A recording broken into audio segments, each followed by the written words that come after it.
Have a good day, sir and ma'am.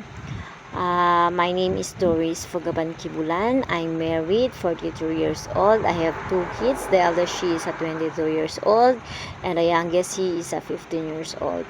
I have 7 siblings, 5 brothers and 2 sisters. By the way, I starting to work at Singapore year 2014 to 2019. I work Chinese family. They are 5 members. They have 3 kids.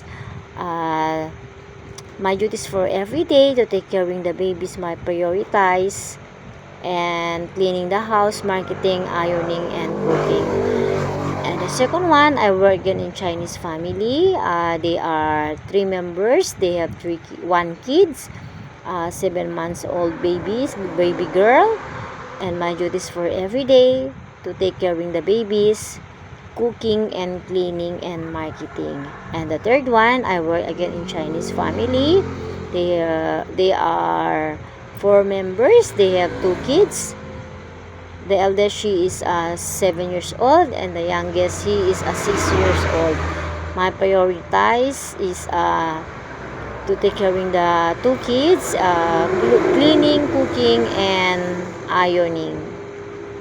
Sir and ma'am, if you hired me, I consider your family as mine. Thank you. Have a good day.